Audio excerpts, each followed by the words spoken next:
Hello students, आज के ई lecture का टॉपिक है 8253 प्रोग्रामेबल इंटरवल टाइमर। इस आईसी के ऊपर जो क्वेश्चंस आए हैं वो इस प्रकार से हैं। ज़्यादातर क्वेश्चंस में हमें 8253 का ब्लॉक डायग्राम को एक्सप्लेन करना होता है या फिर हमें 8253 के ऑपरेटिंग मोड्स को एक्सप्लेन करना है। अब सबसे पहले ये देखें कि इस आईसी का यूज़ क्यों किया जाता है। हमने फ़ोन्स में कई बार टाइमर का यूज़ करते हैं और टाइम ड्यूरेशन ख़त्म होने पर फ़ोन हमें रिंगटोन से इन्फॉर्म कर देता है। वैसे ही आपने देखा होगा कि रेलवे स्टेशन के ऊपर डिस्प्ले के ऊपर ट्रेन की इंफॉर्मेशंस आती हैं और कुछ टाइम डिले बाद वो इंफॉर्मेशन चेंज हो जाती है या तो ऐसे केस के अंदर वहाँ टाइम डिलेस का यूज़ किया जाता है और टाइम डिले देने के लिए या टाइमर्स के अंदर काउंटिंग का यूज़ किया जाता है। अगर माइक्रो प्रोसेसर के द्वारा काउंटिंग का कार्य किया जाता है तो माइक्रो प्रोसेसर काउंटिंग के दौरान काउंटिंग के लिए काउंटिंग करने में बिजी हो जाता है। तो माइक्रो प्रोसेसर को इस काउंटिंग के कार्य से फ्री करने के लिए हम 8253 का यूज करते हैं, जिससे माइक्रो प्रोसेसर इस काउंटिंग ड्यूरेशन के अंदर कोई यूजफुल प्रोसेसिंग काम कर सके। तो 8253 को हम बहुत कॉमनली काम में लेते हैं। जैसे रियल टाइम क्लॉक के अंदर 8253 का यूज होता है इवेंट काउंटर, यानी कि कोई इवेंट को काउंट करना है। स्क्वायर वेव जनरेट करने के लिए भी 8253 का यूज किया जाता है। इस आईसी के अंदर 3 16 बिट डाउन काउंटर्स होते हैं, क्योंकि काउंटिंग डाउन में होती है और इन काउंटर्स को हम कहते हैं काउंटर 0, काउंटर 1 व काउंटर 2। तीनों काउंटर्स इंडिपेंडेंटली कार्य करते हैं और इन तीनों काउंटर्स को हम किसी भी 6 मोड में काम में ले सकते हैं। इन मोड्स को हम कहते हैं mode 0, mode 1, mode 2, mode 3, mode 4 व मोड 5। जो काउंटिंग का काम है वो बीसीडी, जो काउंटिंग का काम है वो बीसीडी यानी कि बाइनरी कोडेड डेसिमल या बाइनरी में कर सकते हैं। ये एक 24 पिन आईसी है। तीनों काउंटर्स के अंदर एक 16 बिट काउंट रजिस्टर होता है। तो काउंटिंग करने के लिए माइक्रो प्रोसेसर द्वारा काउंटर के काउंट रजिस्टर के अंदर काउंट की वैल्यू स्टोर की जाती है और माइक्रो प्रोसेसर से कमांड रिसीव होने पर, काउंटिंग का कमांड रिसीव होने पर काउंट की वैल्यू को हर क्लॉक पल्स के बाद 1 से कम कर देते हैं। कुछ समय बाद जब काउंट की वैल्यू 0 हो जाती है तो वो ये इंडिकेशन देती है कि काउंटिंग कंप्लीट हो गई है और ये इंफॉर्मेशन माइक्रो प्रोसेसर को इंटरप्ट करके इन्फॉर्म कर दिया जाता है कि काउंटिंग कंप्लीट हो गई है।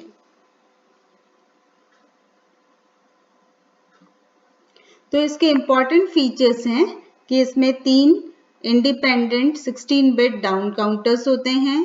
तीनों काउंटर्स को बाइनरी या बीसीडी में काउंट करने के लिए प्रोग्राम किया जा सकता है। इसे हम 8 बिट 16 बिट माइक्रो प्रोसेसर के साथ काम में ले सकते हैं। इसकी जो मैक्सिमम क्लॉक फ्रीक्वेंसी है जिस पे इसको काम में ले सकते हैं वो है 2.6 मेगाहर्ट्ज। ये 24 पिन आईसी में पैकेज्ड है। जो 3 काउंटर्स हैं उसको हम 6 डिफरेंट मोड में काम में ले सकते हैं। तीनों काउंटर के अंदर 2 इनपुट सिग्नल क्लॉक व गेट व एक आउटपुट सिग्नल होता है आउट। ये इस आईसी का ब्लॉक डायग्राम है।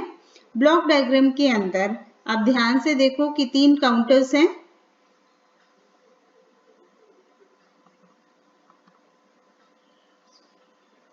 Counter 0, counter 1, counter 2। तीनों के अंदर आप ध्यान से देखिए कि 2 इनपुट सिग्नल हैं क्लॉक व गेट व एक आउटपुट सिग्नल है आउट। वैसे ही अगले ब्लॉक्स हैं डाटा बस बफर माइक्रो प्रोसेसर डाटा बस बफर के थ्रू काउंटर्स के काउंट रजिस्टर के अंदर वैल्यू स्टोर करता है। नेक्स्ट इंपॉर्टेंट ब्लॉक है रीड राइट लॉजिक। इस रीड राइट लॉजिक के अंदर टोटल 5 सिग्नल्स हैं। पांचों सिग्नल्स इनपुट में आ रहे हैं। 8253 आईसी को सेलेक्ट करने के लिए चिप सेलेक्ट सिग्नल की वैल्यू को सबसे पहले लो करना है। दो एड्रेस लाइंस हैं A0 व A1। इसका यूज 3 काउंटर्स व कंट्रोल वर्ड रजिस्टर को सेलेक्ट करने के लिए काम में लिया जाता है। डाटा बस बफर से वैल्यू को रीड और राइट करने के लिए हम रीड व राइट सिग्नल का यूज करते हैं। तो 24 पिन आईसी के अंदर 8 लाइन्स तो हो गई डाटा बस की, 9 लाइन्स हो गई हैं क्लॉक, गेट और आउट, तीनों काउंटर्स को मिला के हो गए 9 सिग्नल। 9 + 8 हो गए 17, 17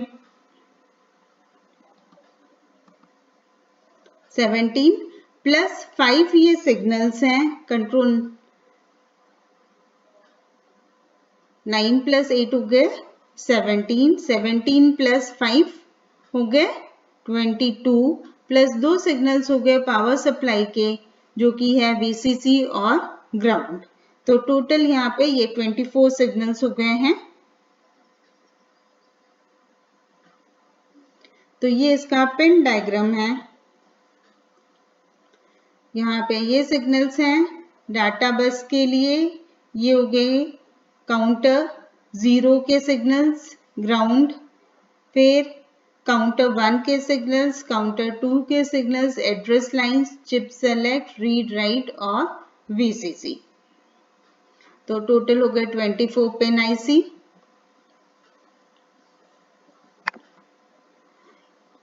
A2 block diagram. 8253 block diagram includes 3 counters, data bus buffer, read write logic व control register।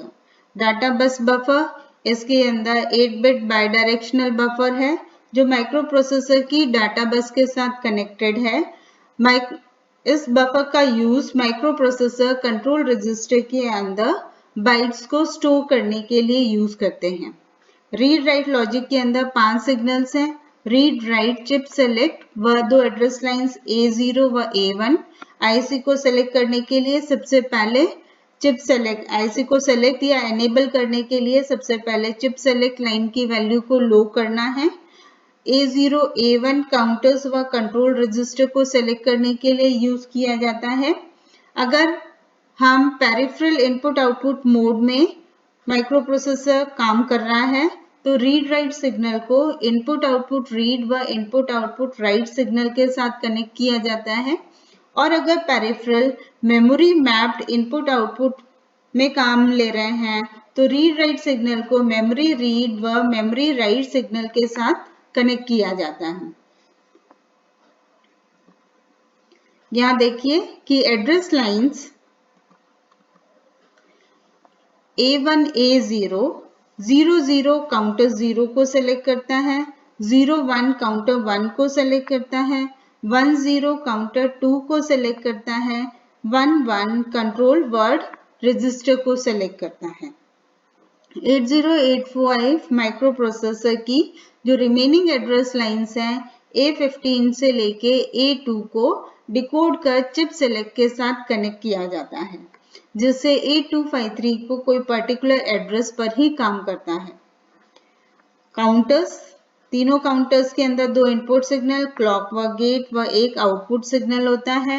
हर क्लॉक पल्स के बाद जो काउंटर हमने सेलेक्ट किया है उस काउंटर की वैल्यू 1 से डिक्रीमेंट हो जाएगी और जब काउंट की वैल्यू 0 हो जाती है तो आउट सिग्नल हाई हो जाता है।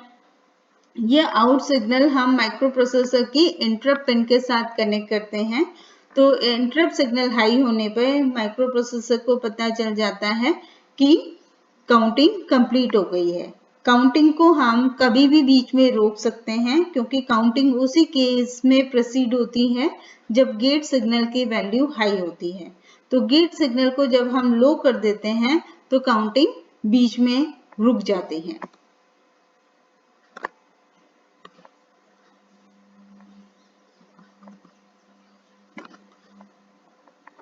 ये कंट्रोल वर्ड रजिस्टर का फॉर्मेट है। यहाँ पे इस आईसी के अंदर हम 8 बिट कंट्रोल वर्ड रजिस्टर काम में लेते हैं। जो सबसे पहली वाली बिट है D0, ये बता रही है BCD। अगर इस बिट की वैल्यू 1 है तो इसका मतलब हम BCD बाइनरी कोडेड डेसिमल में काउंटिंग करेंगे, और इस बिट की वैल्यू अगर 0 है तो हम बाइनरी में काउंटिंग करेंगे। तो 0 है तो बाइनरी काउंटर और 1 है तो BCD। Next 3 bits M0, M1, M2 ये मोड स्पेसिफाई करने के लिए यूज की जाती है, क्योंकि तीनों काउंटर्स को हम 6 डिफरेंट मोड में काम में ले सकते हैं, जो कि है मोड 0 से लेके मोड 5 तक। अगर इन बिट्स की वैल्यू 0 0 है तो इसका मतलब मोड 0 काम में आ रहा है, 0 0 1 है तो मोड 1 काम में आ रहा है, डोंट केयर 1 0 यानी कि 0 1 0 और 1 1 0 यानी कि 2 और 6 के अंदर मोड 2 काम में आएगा, और 0 1 1 या 1 1 1 यानी कि 3 और 7 के लिए मोड 3 काम में लेंगे। 1 0 0 के अंदर मोड 4 और 1 0 0 1 वैल्यू है तो मोड 5 काम में आएगा। तो ये जो 3 बिट्स हैं M2, M1, M0 ये स्पेसिफाई करने के लिए काम यूज करते हैं कि काउंटर को किस मोड में काम में लेना है। नेक्स्ट बिट्स D7 और D6, SC1, SC0 ये बता रहा है कि हम कौन सा काउंटर काम में ले रहे हैं।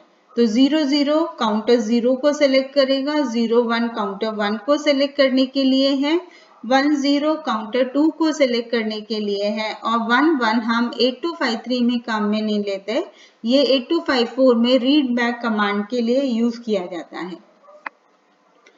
Next 2 bits D5 and D4, RW1 and RW0। अगर यहाँ पे 0 0 है तो इसका मतलब ये है कि हम काउंटर की वैल्यू को रीड कर सकते हैं। काउंटर रजिस्टर में जो वैल्यू स्टोर है उसको रीड करने के लिए इसको 0 0 कर देते हैं। और रीड कैसे करेंगे? काउंटिंग जब हमारी चल रही है तो गेट सिग्नल को बीच में लो करने से काउंटिंग बीच में रुक जाती है, और काउंटिंग को रोक के हम बीच में काउंट रजिस्टर की वैल्यू रीड कर सकते हैं। उसके लिए हमें RW1, RW0 को 0 0 करना है। काउंटिंग शुरू करने से पहले काउंट रजिस्टर में काउंट लिखना होता है। तो जब हम काउंट रजिस्टर के अंदर लोअर बाइट को राइट कर रहे हैं तब RW1, RW0 की वैल्यू को 0 1 करना है, और जब हायर ऑर्डर बाइट में लिखना है तो इसकी वैल्यू को 1 0 करना है, और 16 बिट वैल्यू लिखनी है, और जिसके अंदर पहले लोअर बाइट फिर हायर ऑर्डर बाइट लिखनी है, तब इसकी वैल्यू को 1 1 करना है। तो काउंटिंग के दौरान काउंट रजिस्टर की वैल्यू को रीड करने के लिए 0 0, काउंट रजिस्टर की लोअर ऑर्डर बाइट में रीड या राइट ऑपरेशन परफॉर्म करने के लिए 0 1, हायर ऑर्डर बाइट के अंदर रीड राइट ऑपरेशन परफॉर्म करने के लिए 1 0, और जब दोनों बाइट्स रीड या राइट करनी है उस केस में इनकी वैल्यू को 1 1 किया जाता है। तो इससे हम ये पूरे कंट्रोल वर्ड से हम एक तरह से काउंटर 8253 की वर्किंग को कंट्रोल कर रहे हैं कि हमने कौन सा काउंटर सेलेक्ट किया है, काउंट रजिस्टर में क्या वैल्यू रीड या राइट कर रहे हैं, काउंटर को किस मोड के अंदर यूज ले रहे हैं, और काउंटिंग BCD या बाइनरी में परफॉर्म कर रहे हैं। स्टूडेंट्स, आज के ई लेक्चर में हमने 8253 के ब्लॉक डायग्राम को समझा। नेक्स्ट लेक्चर के अंदर हम डिफरेंट मोड्स ऑफ 8253 कि 8253 कौन कौन से मोड में कार्य करता है उसको समझेंगे। Thank you.